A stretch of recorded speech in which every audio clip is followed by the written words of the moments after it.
आर्थिक नियोजन, ठीक है। आर्थिक नियोजन बाबू एक प्रकार का योजना है, यानी कि पहले से प्लान करके कि कैसे देश के जो भी संसाधन है उसका उपयोग करके कैसे हमें तरक्की करनी है, तो उसे ही आर्थिक नियोजन कहा जाता है। यानी कि प्लान करके हमारे देश के जितने भी संसाधन हैं उसका उपयोग करना और उस उपयोग करके देश की तरक्की में मदद करना, गरीबी दूर करना, बेरोजगारी कम करना, जो हमारे यहाँ व्याप्त है समस्याएं उनको दूर करना, विदेश नीति बनाना, ये सारी चीजें आर्थिक नियोजन में आती है। आर्थिक नियोजन का जो संदर्भ है वो सबसे पहले यूएसएसआर यानी कि सोवियत संघ में आया था। वहीं पे सबसे पहले आर्थिक नियोजन चला था और काफी विकास किया था, ठीक है। तो भारत में आर्थिक नियोजन से पहले भी बहुत सारे प्रयास किए गए थे जिससे कि भारत की तरक्की में मदद मिल सके। तो उस क्रम में जो पहला प्रयास था भारत की तरक्की को लेके वो 1934 में 1934 में एक अर्थशास्त्री थे हमारे, जिनका नाम था एम विश्वेश्वरैया अर्थशास्त्री थे, जिन्होंने एक पुस्तक लिखी थी। उस पुस्तक का नाम था प्लान इकोनॉमी फॉर इंडिया। इस पुस्तक के जरिए उन्होंने भारत में आर्थिक नियोजन की बात कही थी। तो आपको क्वेश्चन आएगा कि प्लान फॉर इकोनॉमिक इंडिया पुस्तक किसने लिखी? तो एम विश्वेश्वरैया ने लिखी और यह कब प्रकाशित हुआ था? 1934 में। इसके बाद दूसरा प्रयास 1938 में पंडित जवाहरलाल नेहरू ने किया। पंडित जवाहरलाल नेहरू के अध्यक्षता में किया गया था और ये इसे किया था आईएनसी यानी कि इंडियन नेशनल कांग्रेस, भारतीय राष्ट्रीय कांग्रेस ने 1938 में दूसरा प्रयास किया था, जिसके अध्यक्ष बनाए गए थे पंडित जवाहरलाल नेहरू। भारतीय नियोजन समिति बनाई गई थी, उसका अध्यक्ष पंडित जवाहरलाल नेहरू को बनाया गया था। इस संदर्भ में तीसरा प्रमुख योगदान, ये बहुत बार क्वेश्चन आता भी है, बॉम्बे प्लान। तो बॉम्बे प्लान जो था, बंबई के 8 उद्योगपति ने मिलकर, 8 उद्योगपतियों ने मिलकर एक योजना बनाई थी 1944 में। कब? 1944 में, तो बॉम्बे प्लान के नाम से प्रसिद्ध हुआ। बंबई के 8 उद्योगपतियों ने मिलकर एक प्लान बनाया था जो बॉम्बे प्लान के नाम से प्रसिद्ध हुआ 1944 में।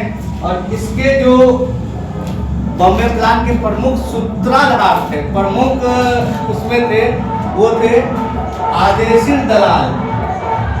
क्या नाम था? आदेशिर दलाल। उन्होंने बॉम्बे प्लान बनाया।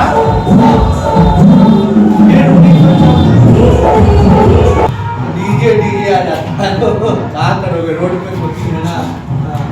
फिर 1944 में ही, ठीक है, फिर 1944 में ही एक और समिति बनाई गई, एक और विभाग की स्थापना की गई जिसका नाम था नियोजन एवं विकास विभाग। नियोजन एवं विकास विभाग 1944 में एक और विभाग बनाया गया, नियोजन एवं विकास विभाग बनाया गया, ठीक है। फिर 1944 में ही, 1944 ईस्वी में ही श्रीमन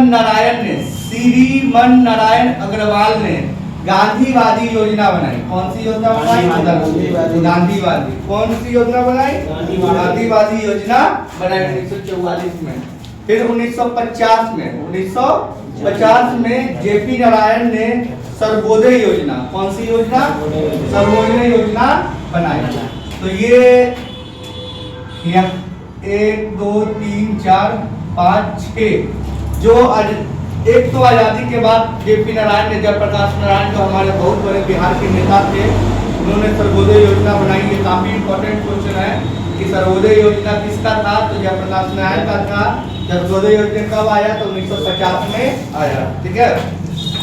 तो सबसे पहले एम विश्वेश्वरैया ने 1934 में प्लान इकोनॉमी फॉर इंडिया नामक पुस्तक लिखा था। फिर 1938 में जवाहरलाल नेहरू की अध्यक्षता में आईएनसी ने नियोजन समिति बनाई थी। फिर 1944 में बम्बई के 8 उद्योगपतियों ने मिलकर बॉम्बे प्लान बनाया, जिसके सूत्रधार आदेशित दलाल थे। ठीक है। फिर 1944 में नियोजन एवं विकास विभाग की स्थापना की गई। फिर 1944 में ही श्रीमन नारायण ने गांधीवादी योजना बनाई। फिर 1944 में ही 1950 में जेपी नारायण ने सर्वोदय योजना बनाई। कौन सी योजना? तो सर्वोदय योजना बनाई। ठीक है। लेकिन आजादी के बाद 1947 के बाद जब भारत पूरी तरीके से आजाद हो गया तो पंडित जवाहरलाल नेहरू ने एक 1947 में ही आर्थिक नियोजन समिति का गठन किया। 1947 में आजादी के बाद पंडित जवाहरलाल नेहरू ने आर्थिक नियोजन समिति का गठन किया। इसके समीक्षा पे, इसके विचार पे एक आयोग का गठन किया गया 15 मार्च 1950 को। बहुत इंपॉर्टेंट क्वेश्चन है कि योजना आयोग का गठन कब हुआ? तो 15 मार्च 1950 को योजना आयोग का गठन हुआ। और यह एक गैर संवैधानिक निकाय है। क्वेश्चन पूछ देता है कि योजना आयोग कैसा निकाय है? तो गैर संवैधानिक निकाय है। उसमें कभी कभी ऑप्शन रहता है परामर्शदात्री, यानी कि परामर्श देने वाला, सलाह देने वाला संस्था है। तो योजना आयोग कैसी संस्था है? तो परामर्शदात्री संस्था है, गैर संवैधानिक निकाय है। इसका अध्यक्ष प्रधानमंत्री होता है। जब भी होता है तो कौन होता है? प्रधानमंत्री होता है। उस समय योजना आयोग के अध्यक्ष पंडित जवाहरलाल नेहरू थे, क्योंकि प्रधानमंत्री पंडित जवाहरलाल नेहरू थे, इसलिए योजना आयोग का अध्यक्ष, प्रथम अध्यक्ष पंडित जवाहरलाल नेहरू था। तो इसका एक उपाध्यक्ष भी होता है। इसका उपाध्यक्ष उस समय गुलजारीलाल नंदा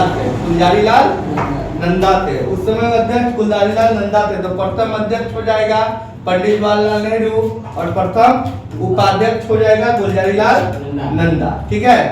भारत में अभी तक 12 पंचवर्षीय योजना चली और 12वीं पंचवर्षीय योजना थी, जो बहुत अच्छा समय था। 12वीं पंचवर्षीय योजना 2012 में शुरू हुई और 2017 में खत्म होना था।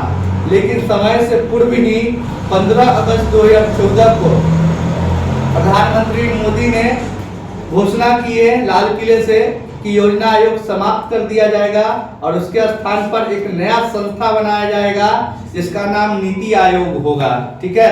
नीति आयोग योजना आयोग का ही वैकल्पिक संस्था है, नीति आयोग। ठीक है। जिसका पूर्ण रूप national institution for transforming India, ऐसा इंस्टीट्यूट जो इंडिया को ट्रांसफॉर्म कर दे, बदल दे, ये एक संस्था बनाई गई। 1 जनवरी 2015 को नीति आयोग बना। जब नीति आयोग बना तो यह सेम योजना आयोग की तरह काम करता था। जो योजना आयोग के अध्यक्ष होते थे वही नीति आयोग के भी अध्यक्ष होते हैं। तो 2015 में भारत के प्रधानमंत्री पंडित जवाहरलाल नरेंद्र मोदी थे। कौन थे? नरेंद्र मोदी थे। तो नीति आयोग के प्रथम अध्यक्ष कौन हो जाएंगे? नरेंद्र मोदी हो जाएंगे। इसके अलावा इसका एक उपाध्यक्ष भी होता है। तो जैसे गुलजारीलाल नंदा पहले योजना आयोग के उपाध्यक्ष थे, उसी तरह से नीति आयोग के प्रथम उपाध्यक्ष अरविंद पनगढ़िया हो जाएंगे। कौन हो जाएंगे? अरविंद पनगढ़िया हो जाएंगे। वर्तमान में बात करें तो 2023 में अभी बात करते हैं तो नीति आयोग के अध्यक्ष नरेंद्र मोदी हो जाएंगे और उपाध्यक्ष जो है बदल गए हैं, डॉक्टर सुमन बेरी हो गए हैं। डॉक्टर सुमन बेरी नीति आयोग के उपाध्यक्ष कौन हो जाएंगे? डॉक्टर सुमन बेरी हो जाएंगे। और इसका एक सीईओ भी होता है, चीफ एग्जीक्यूटिव ऑफिसर। ठीक है। इसका chief executive officer Parameswaran Iyer. इसके सीईओ वर्तमान में कौन है? परमेश्वरन अय्यर है। तो इस प्रकार नीति आयोग को हम लोग जानेंगे कि नीति आयोग क्या काम कर रही है। इससे पहले हम लोग जितनी भी 12 पंचवर्षीय योजना है उसके बारे में समझेंगे शुरू से। तो फर्स्ट 5 ईयर प्लान से हम लोग शुरू करेंगे कि फर्स्ट 5 ईयर प्लान में क्या हुआ, ऐसे ऐसे करके 12th 5 ईयर प्लान में जाएंगे। 12वीं पंचवर्षीय योजना तक बारी बारी से पढ़ेंगे, जिसे हम लोग अगले वीडियो में समझेंगे। धन्यवाद।